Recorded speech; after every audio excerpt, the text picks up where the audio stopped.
ఓం గం గణపతయే నమః. స్వర్ణలక్ష్మి నమస్తే అస్తు. పరబ్రహ్మ స్వరూపిణి రాజ్యం దేహి ధనం దేహి సర్వకామాంచ దేహి మే. స్వర్ణలక్ష్మి అమ్మవారు ప్రతి ఒక్కళ్ళకి చక్కగా బ్రహ్మతత్వాన్ని, తద్వారా ప్రతి ఒక్కళ్ళు ప్రతి నిమిషం సంతోషంగా, హ్యాపీగా, ఉత్సాహంగా ఉండాలని చెప్పేసి అమ్మవారి యొక్క కృపా కటాక్షం ప్రతి ఒక్కళ్ళ మీద ఉండాలని చెప్పేసి మనం కోరుకుందాం, అమ్మవారిని ప్రార్థిద్దాం. అంతేకాకుండా ప్రతి ఒక్కళ్ళకి కూడాను రాజ్యం దేహి అమ్మవారు ఒక అథారిటీని, ఒక పవర్ని, ఒక స్టేటస్ని, ఒక దర్పాన్ని ప్రతి ఒక్కళ్ళకి ఇవ్వాలని చెప్పేసి కోరుకుంటూ, దీనితో పాటుగా ధన సమృద్ధి, ధనం అనేది ప్రతి ఒక్కళ్ళకి ఉండాలని, చక్కగా వాళ్ళ ఇంటి నిండా బ్యాంక్ అకౌంట్లు నిండా ఎక్కడ పెట్టినా ధనం ఉండాలని, ప్రతి ఒక్కళ్ళకి ధనం లేదు అన్న ఒక ఫీలింగ్ అనేది వాళ్ళకి రాకుండా సమృద్ధిగా ధనం ఉండాలని చెప్పేసి అమ్మవారిని ప్రార్థిస్తూ, దీనితో పాటు సర్వకామార్చ దేహిమి అంటే మన మనసులోకి వచ్చిన ప్రతి కోరిక కూడా అమ్మవారి తక్షణమే నెరవేర్చాలి. ఈ విధంగా అమ్మవారి యొక్క కృపా కటాక్షం మన మీద ఉండాలి. 12 రాసుల వారు కూడా చక్కగా అభివృద్ధి జరిగి ఎంతో ఉత్సాహంగా ఉన్నతంగా ఎదగాలని చెప్పేసి మనం కోరుకుందాం. ఇప్పుడు మనం జూన్ మంత్ యొక్క రాశి ఫలాలు చెప్పుకుందాం. జూన్ మంత్ రాశి ఫలాలు చెప్పుకుంటే ఈ జూన్ మాసంలో మనకి 2-3 రకాల విశిష్టతలు ఉన్నాయండి, అవి తెలుసుకుందాం. ఫస్ట్ ఈ జూన్ మంత్ మనకి అధిక జ్యేష్ఠ మాస పౌర్ణమితో స్టార్ట్ అయ్యి నిజ జ్యేష్ఠ మాసం పౌర్ణమితో ఎండ్ అయిపోతుందని మీరు గమనించాలి. అయితే ఈ యొక్క 2 పౌర్ణముల మధ్య ఈ యొక్క జూన్ మంత్ ఉండటంతో ఇందులో 2-3 రకాలైన విశిష్టతలు ఉన్నాయి. ఈ మాసంలో ఫస్ట్ 2 శని త్రయోదశులు వస్తున్నాయండి. 2 శని త్రయోదశులు చాలా చాలా రేరుగా వస్తాయని గమనించుకోవాలి. కొన్నిసార్లు శని త్రయోదశి 4-5 నెలలకు కూడా రాలేదు. పోయిన సంవత్సరం ఐ థింక్ ఇదే విధంగా జరిగింది. 5 నెలల వరకు శని త్రయోదశి లేదు. చాలా మంది పూజలు చేసుకోవాలన్నా కానీ, శనికి సంబంధించిన ఏమైనా పరిహారాలు చేసుకోవడానికి శని త్రయోదశి చాలా బెస్ట్ది. అలాంటిది శని త్రయోదశులు 2 వస్తున్నాయని గమనించుకోవాలి. వీటితో పాటుగా చాలా మందికి ఎప్పుడైతే అమావాస్య వెళ్ళిపోయిందో మనకి నిజ జ్యేష్ఠ మాసం స్టార్ట్ అవుతుందంటూ చాలా మందికి పెళ్లిళ్ళు సీజన్ వస్తుందని మనం చెప్పుకోవాలి. పెళ్లిళ్ళకి చాలా అనుకూలమైన టైం అని గమనించాలి. ఇంకొక ముఖ్యమైన విషయము, లాస్ట్ అంటే జూన్ ఎండ్లో మనకి ఏరువాక పున్నమి అని వస్తుంటుంది. ఇది రైతులకు ప్రత్యేకంగా చాలా చాలా ముఖ్యమైన రోజు. ఆ రోజున అందరూ అరకలు కట్టుకుంటారు. ఎద్దులకి చక్కగా మనకేమంటారు అలంకరణ చేసుకొని గుడుల చుట్టూ తిరుగుకొని అక్కడ నుంచి అరక కట్టుకొని ఊళ్ళల్లోకి వెళ్ళిపోయేసి పొలం దున్నటం స్టార్ట్ చేస్తారని గమనించాలి. సో ఇది కూడాను ఇప్పటికి కూడాను ఇది మనకి ఎప్పటి నుంచో ఉన్న ఒక సనాతన ధర్మంలో భాగంగా ఎద్దులను పూజ చేయటం, వాటిని నందీశ్వరులుగా భావించుకోవటం, గుడుల చుట్టూ 3 రౌండ్లు తిప్పుకోవటం, భజనలు పెట్టుకోవటం, దండారా వేయటం, ఈ పనులను చేస్తూ ఉంటారు. ఒక ఉత్సాహంగా టోటల్ విలేజెస్ కూడా చాలా చక్కటి వాతావరణంలో ఇవన్నీ జరుపుకుంటూ ఉంటారని గమనించాలి. సో ఇది ఈ జూన్ మంత్లో ఉన్న యొక్క విశిష్టతలు, ముఖ్యమైన పండగలు, అలానే ముఖ్యమైన ఇంపార్టెంట్ డేట్లను మనం చెప్పుకున్నాం.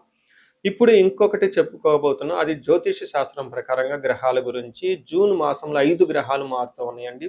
28వ తారీఖున అంటే నెల బిగిన్ అవ్వక ముందే బుధుడు మారుతూ ఉన్నారు. వీళ్ళతో పాటు శుక్రుడు, కుజుడు, సూర్యుడితో మారుతూ ఉన్నారు జూన్ మాసంలో. ఇంకా ముఖ్యమైనది సంవత్సరానికి ఒక్కసారి మారే గ్రహం ఏంటంటే గురువు మారుతూ ఉన్నారు. ఈ గురువు జూన్ 2వ తారీఖున మారుతూ ఉన్నారు. అంటే మనం జూన్ మంత్లో 5 గ్రహాల యొక్క ప్రభావం ఎలా ఉండబోతుంది అనేది మనం చెప్పుకుంటూ ఉన్నాం అనమాట.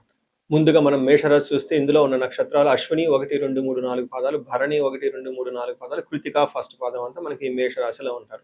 పేరు బలం కనుక చూస్తే వీళ్ళకి చూ, చే, చో, లాలి, లీలో, లో అన్న అక్షరాలు, ఆ అన్న లెటర్ కూడాను ఈ పేరు బలం ప్రకారం ఎవరైనా ఉంటే వాళ్ళకి మేషరాశి అవుతుందని గమనించాలి. ముందుగా చెప్పుకునే విధంగా 5 గ్రహాలు మారటంతో ఈ 5 గ్రహాలు ఎలా ఉందో మనం గమనిస్తే వీళ్ళకి లఘు గోచారము, సూక్ష్మ గోచారం అన్న కాన్సెప్ట్ ప్రకారం లక్ష్మి అంటే ధన ప్రవాహం వస్తుంది. శత్రు ప్రేడాం శ్రియం సుఖ సౌకృతాభివృద్ధి అని చెప్తారు సంస్కృతంలో. ఈ 4 సాంస్క్రిట్ వర్డ్స్ అంటే సంస్కృత పదాలు మనం అర్థం తెలుసుకుంటే సూక్ష్మంగా హోల్ మంత్ ఎలా ఉందో మనం తెలుసుకోవచ్చు. ఇందులో భాగంగా సూర్యుడు 3వ స్థానంలో ఉంటే లక్ష్మీ ప్రవాహం వస్తుంది.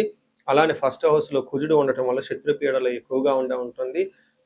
బుధుడు మీకు లక్ష్మిని ప్రవాహాన్ని తీసుకొని వస్తూ ఉన్నాడు. శ్రీయం ఓకే ఐశ్వర్యవంతంగా ఉంటుంది. లాస్ట్లో శుక్రుడు మీకు 4th హౌస్లో ఉండటంతో ఫ్రెండ్స్తో కలిసి చక్కగా ఒక అభివృద్ధి పదంలో ముందుకెళ్ళిపోయే అవకాశం ఎక్కువ ఉంటుందని గమనించాలి. టోటల్గా మేషరాశి వాళ్ళకి ఈ మంత్ అంటే జూన్ మంత్ చాలా చక్కగా ఉంటుంది. ఒక మంచి అవకాశం అని చెప్పుకోవాలి. అంతేకాకుండా ఏలినాటి శని ప్రభావంతో ఎక్కువగా ఉండటంతో ఇప్పటి వరకు చాలా టఫ్ అయిన ప్రాబ్లమ్స్‌లో మీరందరూ ఉన్నారు కాబట్టి, ఈ ప్రాబ్లమ్ నుంచి తొందరగా వన్ బై వన్ బయటపడే అవకాశం ఎక్కువగా ఉంటుంది. జూన్ మంత్ అనేది ఒక గేమ్ చేంజర్ లాగా మీరు అనుకోవచ్చు. అందులో ఆశ్చర్యం అయితే ఏమీ లేదు. సూర్యుడు మూడో స్థానంలో ఉంటే ఏమవుతుంది? సూర్యుడు మూడో స్థానంలో ఉంటే చాలా మందికి జాబులొచ్చే అవకాశం ఉంటుంది. ప్రమోషన్స్ వచ్చే అవకాశం ఎక్కువగా ఉంటుంది. ఆరోగ్యం చాలా చక్కగా ఉంటుంది. ఇప్పటిదాకా ఎవరైతే అనారోగ్యంతో బాధపడుతూ ఉన్నారో, అనారోగ్యం నుంచి చక్కగా ఆరోగ్యంగా ఉంటారని గమనించుకోవాలి. పై అఫీషియల్స్ నుంచి మంచి సపోర్ట్ వస్తుంది. వీటితో పాటుగా గవర్నమెంట్ అఫీషియల్స్ నుంచి కూడా మంచి సపోర్ట్ వస్తుందని గమనించాలి. సో, మనకి సంస్కృతంలో ఏం చెప్తారంటే, ఆరోగ్య నిత్య సంతోషం బంధుమిత్ర సుఖ సమాగమః అర్ధలాభచ్చ పుత్ర సౌఖ్యం ఇష్టసిద్ధి అని చెప్తారు. అంటే ఏమవుతుంది, ఆరోగ్యంగా ఉంటారు, సంతోషంగా ఉంటారు, బంధుమిత్రులతో చక్కగా కలిసి ఉంటారు. అర్ధలాభ అంటే ఆర్థికంగా చాలా బాగుంటుంది. పుత్ర సౌఖ్యం అంటే పిల్లల నుంచి చక్కగా బాగుంటుంది. ఇప్పుడు ఇందులోనే అకాడమిక్స్‌లో వాటిలో ఇట్లా చక్కగా జరుగుతుంటుంది కాబట్టి అకాడమిక్స్‌లో చక్కగా పెర్ఫార్మ్ చేసే అవకాశం ఉంటుంది. ఇష్టసిద్ధి అనుకున్న పనులన్నీ చక్కగా జరుగుతూ ఉంటాయి అని మనకు సంస్కృతంలో వివరించడం జరిగింది.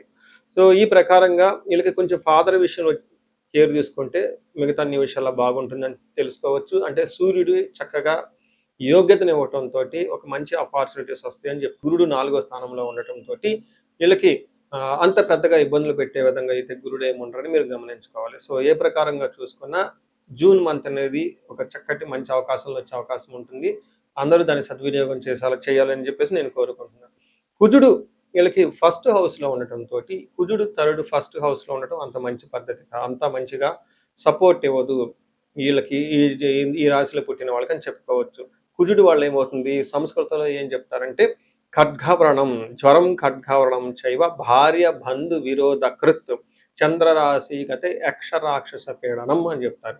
అంటే వీళ్ళకి శారీరకంగా బాధలు ఉండటం, సరిగా నిద్ర పట్టకపోవటం, పిక్కలు పట్టుకోవటం, బాడీ ఓవర్ హీట్ చేసే అవకాశం ఎక్కువగా ఉంటుంది. జ్వరం వచ్చే అవకాశం ఉంటుంది. మీరు కొన్నిసార్లు భార్యాభర్తలు, బంధువులతో కూడా గొడవలు పడతారు. అంటే వీటన్నిటికంటే ముఖ్యంగా తెలుసుకోవాల్సింది, ప్రయాణాలు చేసేటప్పుడు మీకు ఏదైనా గాయాలయ్యి బ్లడ్ వచ్చే అవకాశం ఉంటుందని తెలుసుకోవాలి. వాహనాల వల్ల నడిపేటప్పుడు చాలా జాగ్రత్తగా ఉండాలి. వీటన్నిటికంటే ముఖ్యంగా ఇంకా చెప్పుకోలేని ప్రాబ్లమ్స్ వస్తూ ఉంటాయి. ఒకవేళ మీరు డాక్టర్ దగ్గరికి వెళ్ళినా గానీ మీకు ఆరోగ్యం అంతా బాగుంది, రిపోర్ట్స్ నార్మల్‌గా ఉన్నాయి, పెద్దగా బాధపడవలసిన అవసరం లేదు అని చెప్తారు. కానీ ఇంటర్నల్‌గా మీరు చాలా టైర్డ్‌గా ఫీల్ అవ్వటము, నీరసంగా ఫీల్ అవ్వటం, దడగా ఫీల్ అవ్వటము, నైట్ నిద్ర పట్టకపోకుండా ఉండే అవకాశం ఎక్కువగా ఉంటుంది. దీనికి చక్కటి పరిష్కారాలు కుజుడికి సంపూర్ణ శాంతి పూజలు చేపించుకుంటే పోతాయని తెలుసుకోవచ్చు. నెక్స్ట్ బుధుడు మీకు మంచి యోగ్యత ఇస్తూ ఉన్నాడు. ఫైనాన్షియల్‌గా ప్రవాహాన్ని తీసుకొని వస్తూ ఉన్నాడు. ఎక్కడైనా ఇంతకుముందు మీకు రావాల్సిన డబ్బు ఉంటే డబ్బు వస్తుంది. ఫైనాన్షియల్‌గా ఎక్కడైనా మీరు బ్లాక్ అయ్యారు, ఓకే, సరిగ్గా ఫ్లో లేదు, ఆగిపోయింది అని అనుకుంటే ఈ టైంలో చక్కగా వృద్ధి వచ్చే అవకాశం ఉందని తెలుసుకోవాలి. నెక్స్ట్ శుక్రుడు మీకు 4వ స్థానంలో ఉన్నారండి. శుక్రుడు 4వ స్థానంలో ఉంటే చక్కగా కలిసొస్తుంది. ఇంటికి సంబంధించిన వాతావరణంలో వాహనాలు కొనే అవకాశం ఎక్కువగా ఉంటుంది. బంధువులతో కలిసి ఉండే అవకాశం ఎక్కువగా ఉంటుంది. తల్లితో చక్కగా మాట్లాడుతూ ఉంటారు. మంచి భోజనం చేస్తూ ఉంటారని తెలుసుకోవాలి. అయితే 4వ స్థానంలో ప్రాపర్టీస్, బంగారం కొనే అవకాశం కూడా ఎక్కువ ఉంటుందని తెలుసుకోవాలి. అయితే మనకి సంస్కృతంలో ఏం చెప్తారంటే 4వ స్థానంలో శుక్రుడు ఉండటం వల్ల స్వబుద్ధి బంధు సన్మానం, స్త్రీ సంభాషణ సంభ్రమ, పుత్రమిత్ర కళాత్రాది ఇష్టాగోష్ఠిసు సుఖే భృగునందనే అని చెప్తారు సంస్కృతంలో. దాని మీనింగ్ చాలా బ్యూటిఫుల్‌గా ఉంటుందండి. స్వబుద్ధి అంటే మీ ఇంట్యూషన్ చాలా స్ట్రాంగ్‌గా ఉంటుంది. వేరే వాళ్ళ యొక్క ఇన్‌ఫ్లూయెన్స్ మీ మీద ఉండదు. మీ ఓన్‌గా డెసిషన్ తీసుకుంటారు. బంధు సన్మానం, బంధువుల నుంచి మంచి కీర్తి ప్రతిష్టలు ఉంటుంది. స్త్రీ సంభాషణ సంభ్రమ అంటే మీ చుట్టూ ఉన్న లేడీస్‌తో చక్కగా మాట్లాడుతూ కలివిడిగా మీకు కావాల్సిన పనులన్నీ చక్కగా చేసుకుంటూ వెళ్తూ ఉంటారు అని చెప్పుకోవచ్చు. అదేవిధంగా స్త్రీలైతే చక్కగా మీ ఇంట్లో కానివ్వండి, బయట వాళ్ళ దగ్గర నుంచి ఉన్న జెంట్స్ నుంచి మీకు మంచి సపోర్ట్ వస్తుంది. చక్కగా అన్ని పనులు ఒక బ్యాలెన్స్‌డ్‌గా చేసుకొని వెళ్తారని చెప్పుకోవచ్చు. వీటితో పాటు పుత్రుల నుంచి బాగుంటుంది. మిత్రుల నుంచి సపోర్ట్ వస్తుంది. కళాత్ర అంటే స్పౌస్ అంటారు. వాళ్ళతో విద్యా గోష్ఠిసు ఉన్నతమైన మంచి మంచి ఒక గొప్ప గొప్ప విషయాలను చర్చించుకుంటూ చక్కగా ముందుకెళ్ళిపోతారు. అఫీషియల్‌గా బాగుంటుంది. ఓవరాల్‌గా ధనం సంపాదించుకుంటారని తెలుసుకోవాలి.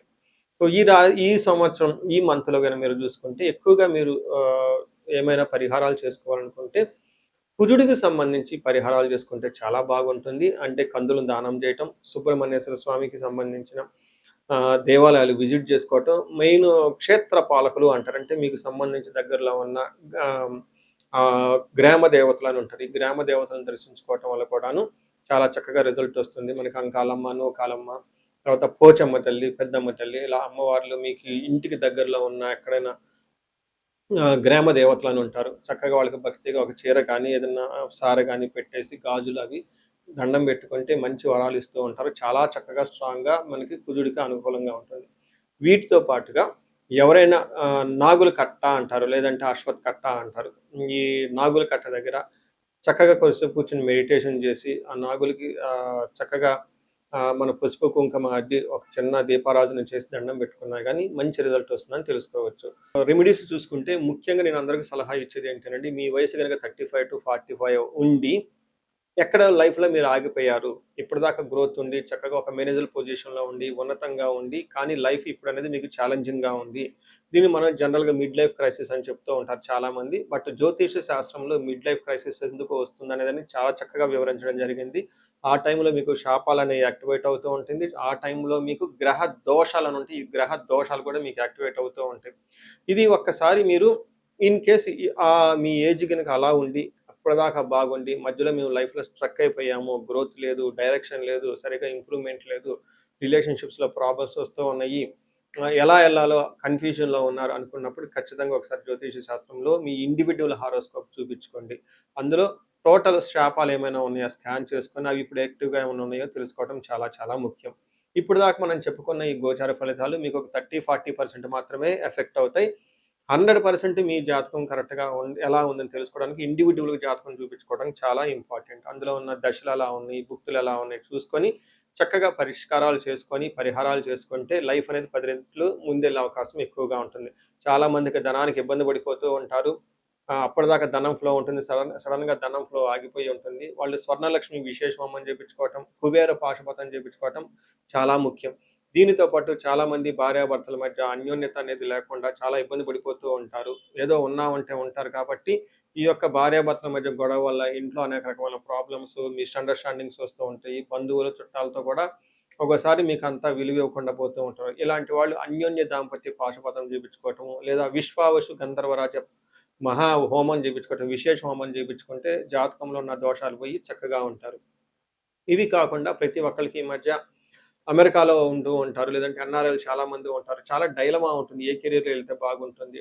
ఇండియాలో ఉంటే బెటర్‌గా ఉంటుందా?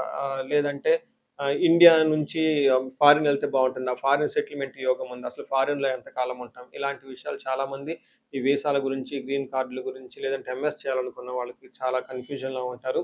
అలాంటి వాళ్ళు కూడా ఒకసారి జాతక చక్రం చూపించుకుంటే చాలా బాగుంటుంది. యూజువల్‌గా వీసాలు రావటానికి నేను మన్యు పాశుపత అభిషేకం విత్ రాహు గ్రహాన్ని శాంతులు ఎక్కువ చేస్తూ ఉంటాను. ఇలా రాహువుకి సంబంధించి మన్యు పాశుపతం చేస్తే వీటితో పాటు లక్ష్మీ గణపతి జపము, ఈ స్వర్ణలక్ష్మి జపం చేసుకుంటూ ఉంటే ఇక్కడ ఫారిన్‌లో ఈ వీసా ప్రాసెసింగు లేదంటే ఈ డాక్యుమెంటేషన్ వర్క్ అనేది చాలా చక్కగా ఫాస్ట్‌గా ఎలాంటి ఆటంకాలు లేకుండా అయ్యే అవకాశం ఉంటుంది. ఇది కాకుండా ఇంకా మీరు ఏమైనా ఇండివిడ్యువల్‌గా మీకు ఛాలెంజెస్ ఉన్నాయి. హెల్త్ బాగాలేదు, మహామృత్యుంజయ హోమము, ఇంకా ఏమైనా మీకు ఈ మీ యొక్క శత్రు బాధలు విపరీతంగా ఉన్నారు.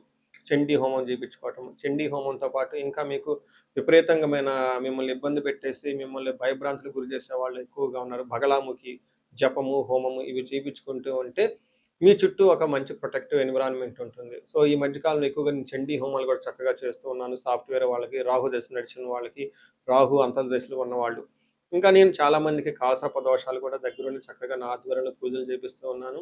ఇలాంటి వాళ్ళు మీ ఇండివిడ్యువల్ జాతకంలో ఒకసారి చూపించుకొని ఎక్కడైనా మీరు లైఫ్ స్ట్రక్ అయ్యాము అనుకుంటే, వాటికి చక్కగా ఎందుకు కారణం తెలుసుకొని, పరిష్కారాలు తెలుసుకోవటం వల్ల మీ లైఫ్ పదింతలే ముందుకెళ్ళే అవకాశం ఎక్కువగా ఉంటుంది. మీ అందరికి అష్టలక్ష్మి కృప కలగాలని, అలానే అష్టైశ్వర్యాలు, భోగభాగ్యాలు కలగాలని చెప్పేసి నేను కోరుకుంటున్నాను. నమస్తే.